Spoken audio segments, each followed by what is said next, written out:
नमस्कार, अमृतधारा न्यूज पर स्वागत है। मैं राजेंद्र कौशल इस समय डॉक्टर भीमराव अंबेडकर लाइब्रेरी धनौरी से एक तस्वीर आप लोगों तक पहुंचा रहा हूं, जहां पर एक चर्चित चेहरा है तेजी डांडा धनौरी। तो बात करना चाहेंगे आज इस मौके पर वो क्या कहना चाहते हैं। गांव में पहुंचे हैं, प्रमुख समाज सेवी हैं। सर नमस्कार। नमस्कार जी। डांडा साहब, ये बताइए, गतिविधियां आजकल आपकी पूरे जोरों पर हैं और कम से कम कैथल की राजनीति में आपका जो चेहरा है वो काफी चर्चाओं का विषय बना है। तो क्या कहना चाहेंगे, आप अपने गांव में पहुंचे हैं? जी देखिए, आज मेरे गांव में पहुंचा हूं, ये कोई राजनीतिक मंच नहीं है। आज यहाँ डॉक्टर भीमराव अंबेडकर है, वो मंच है एक, उन्होंने एक भगत सिंह के जन्मोत्सव पर कार्यक्रम आयोजित किया है। ये बहुत अच्छी चीज़ है, बहुत अच्छी पहल है। मैं तो ये कहना चाहता हूँ, जितने भी हमारे योद्धा हैं, जो हमारे शहीद हैं, उनके हर एक दिवस पर ऐसे कार्यक्रम होने चाहिए। और इसे हमें पता है, जो हम पढ़ते लिखते हैं या बाहर घूमते फिरते हैं, लेकिन जो बच्चे हैं, जो हमारे छोटे छोटे बच्चे हैं, उनको भी इनसे प्रेरणा मिलती है। आपका गांव बहुत बड़ा गांव है, लेकिन जहां तक बात की जाए कि गांव में 2 पुस्तकालय बन गए हैं, एक और लाइब्रेरी युवा मंडल की तरफ से चल रही है और ये लाइब्रेरी भी यहाँ पर जिसमें आज हम खड़े हैं, तो 3 साल से लगभग ये कार्य रूप में है। तो दूसरे गांव के लोग, जो आपको लोग देख रहे हैं, कुछ गांव ऐसे हैं जहां पर कोई भी व्यवस्था नहीं है, तो उन दर्शकों के लिए क्या कहना चाहेंगे जिन गांव में अभी भी पुस्तकालयों की जरूरत है? देखिए, सबसे पहले तो मेरे लिए बहुत सौभाग्य की बात है, जब ये लाइब्रेरी बनी थी मेरा यहाँ आना हुआ था। अच्छा। हाँ जी, 3 साल पहले जब ये बनी थी। और मैं तो बताना चाहता हूँ, मेरे गांव से ही मैं कहूँगा कि सीख लीजिए मेरे गांव से कुछ।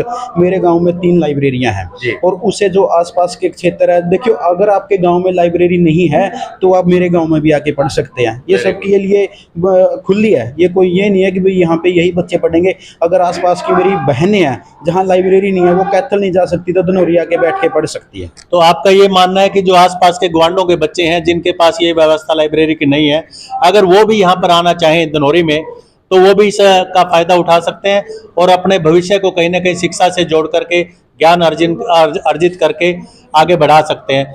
तो गांव के लिए कुछ कहना चाहिए? देखिए, यहाँ पे अगर सीट अवेलेबल है तो बैठने में क्या दिक्कत है, पढ़ने में क्या दिक्कत है? वो भी हमारे भाई हैं, बहन हैं। और मैं गांव के लिए यही कहना चाहूँगा कि देखिए, मेरा गांव है जो सामाजिक क्षेत्र में बहुत ज़्यादा सेवाएं करता है। युवा भी मतलब युवा संगठन है हमारे गाँव में, सरपंच भी बहुत अच्छे हैं, और जो अम्बेडकर सभा है, जो ये मंच है, ये भी बहुत अच्छा कार्य कर रही है। तो रल मिल के सबने एक साथ कार्य करने चाहिए। धन्यवाद। तेजी भाई, आजकल आप, दूसरा चर्चा का विषय थोड़ा सा कर रहा हूं कि आजकल सामाजिक कार्यों में आपका काफी बड़ा योगदान है। किसी की बहन की शादी हो, किसी की बेटी का कोई कार्य हो, या सामाजिक तौर पर कोई जरूरतमंद है, उनके कार्यों में भी आप सामाजिक कार्यों में बढ़ चढ़कर भाग ले रहे हैं। ये प्रेरणा आपको कहाँ से पैदा हुई है? जी देखिए, ये प्रेरणा तो परिवार से मिलती है, गांव से मिलती है। मेरा गांव तो सबसे मतलब पहले ही जो सामाजिक क्षेत्र में कार्य कर रहे हैं, अपने बड़े हैं जो, उनको देख के मिलती है। मेरे दादाजी है, मेरे पापा जी है, मेरा परिवार है, मेरा गाँव है, इनसे देख के प्रेरणा मिलती है। कई लोगों के तो आपने, जिनके आशियाने उजड़े हुए थे, उनके आशियाने बसाने का काम किया। जी देखिए, अब तक हमारी टीम है, टीम हेल्पिंग हैंड हरियाणा, उसमें एक तेजी डांडा अकेला काम नहीं करता। ये तो 1300-1400 मतलब युवाओं की एक टीम है। 58 घर बना चुके हैं अब तक, और 110 शादियां कंप्लीट करवा चुके हैं।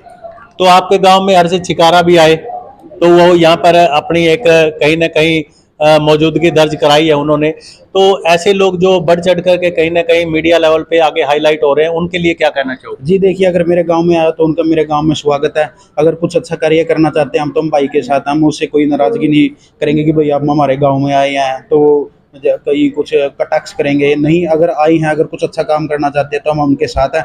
बल्कि हम तो ये कहेंगे, आपको क्या करने की जरूरत है, आप इतनी दूर से आए, हम अपने गांव में यार मिल के हम ही कर देंगे। वेरी गुड, सीधी सी बात है। देखिए, मेरे साथ है तेजी डांडा, जो युवा चेहरा, और खास करके अगर बात की जाए कैथल जिले की तो बात करूंगा।